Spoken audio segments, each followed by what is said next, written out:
One of Lugosi's most memorable performances came in 1940.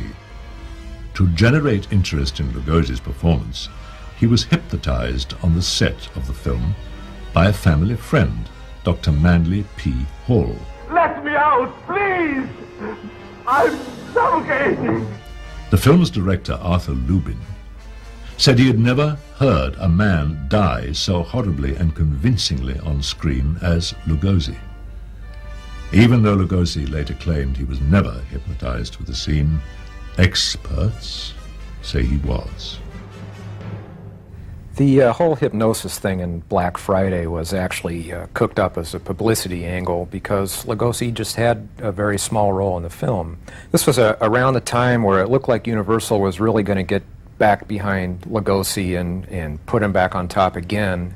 And what happened was they opted for Lon Chaney Jr. instead, and it was the whole Karloff thing all over again. The Wolf Man, originally conceived in 1939 as a gypsy werewolf tale, was supposed to be Lugosi's reward for his fine work in Son of Frankenstein.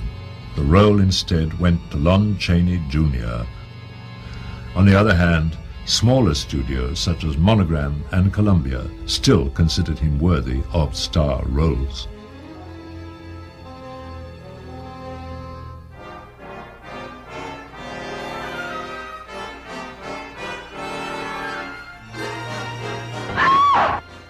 We didn't socialize at all. I didn't really know him.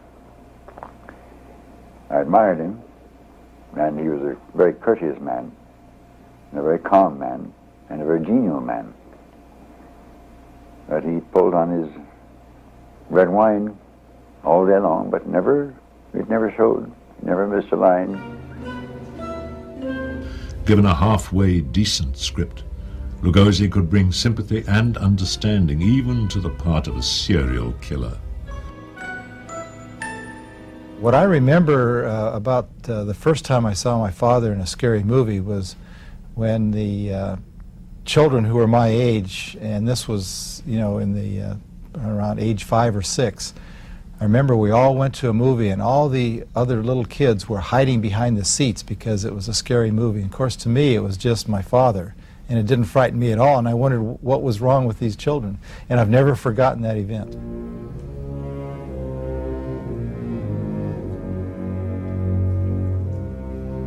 You and I should work together. You mean we would sell the bodies to the doctors together? Dig them up? There'll be no digging. The kirkyards are too well guarded. We will, so to speak, burg them.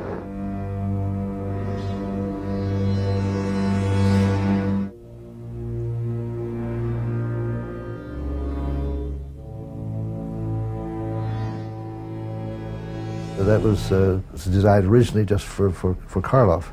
And then the studio got an idea it would be marvelous if we would say Karloff and Lugosi. Well, my take on that is the same as Bela Jr.'s, and that is that neither one of us ever heard our father say a disparaging word about the other. I think I do remember my father saying on one occasion that it was a shame that Bela hadn't mastered the English language a little more completely, because it would have allowed him to use his extraordinary acting skills in a lot wider range of vehicles. Go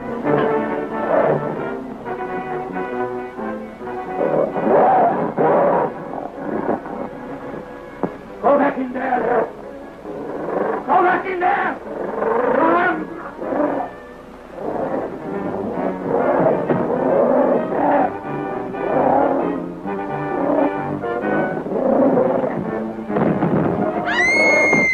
You see, I'm 30 years here in America, and 8 months ago I was called to come to England to revive the American version of Dracula. Doesn't Dracula ever end for you? No.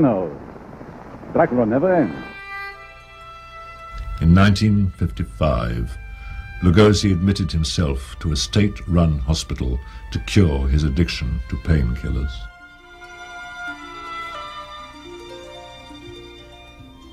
Now, for those who are on it, I would really suggest that they shall go right away and report their volunteer to a state hospital and get cured.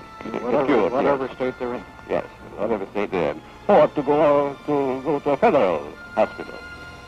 And for those who are just in danger, I would say they should be very careful, should pray, and shouldn't start it, because it's a terrible ordeal to go through a withdrawal. It's the greatest pain in the world. What happened to my father was he became medically addicted to morphine because of the leg pains that he had resulting from an injury.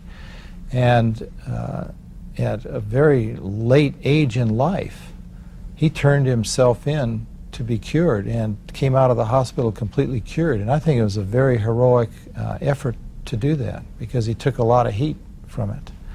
And I'm very proud of how he was able to take control of his life and lick a problem that he had.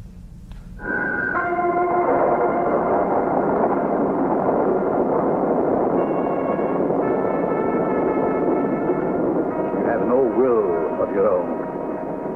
When you awake, you will not remember what I now say. You hear me? Yes, Master. From now on, you will carry out any suggestion that reaches you from my brain, instantly, without question. When I will you to do a thing, it shall be done.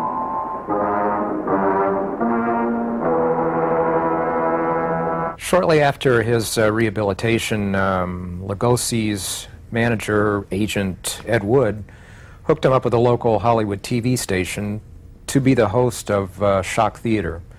Shock Theater was a package of all the old Universal films that Lugosi had been in. And it was going to be great for him because there was not a thing Universal could do about it, and he would be the host of the show and the star of the show. And horror films were big. Again, monsters were huge, and Karloff was in big demand again. And if the deal had gone through, it was apparent Lugosi would have been on top again. Unfortunately, he died a week after the contracts were signed.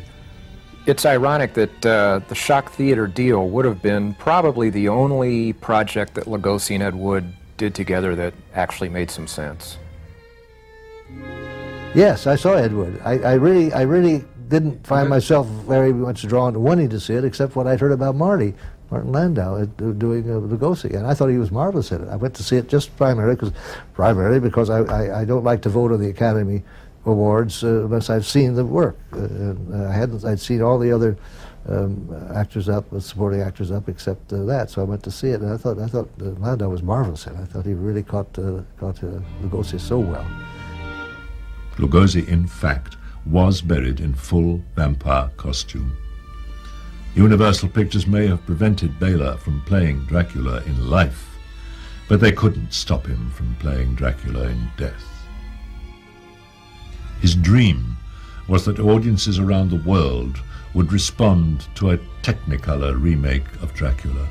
Producers scoffed. This was 1956, an age of giant insects and aliens from space. He died with this dream unrealized.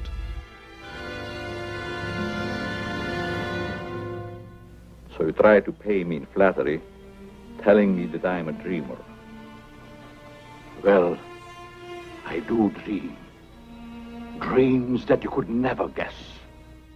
2 years later, I starred in a Technicolor remake of Dracula. Audiences around the world responded.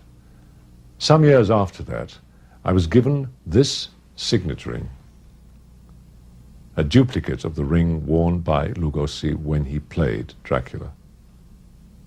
I wore it in all subsequent films in which I played the character out of respect for Bram Stoker, for fans around the world, and of course, my predecessor.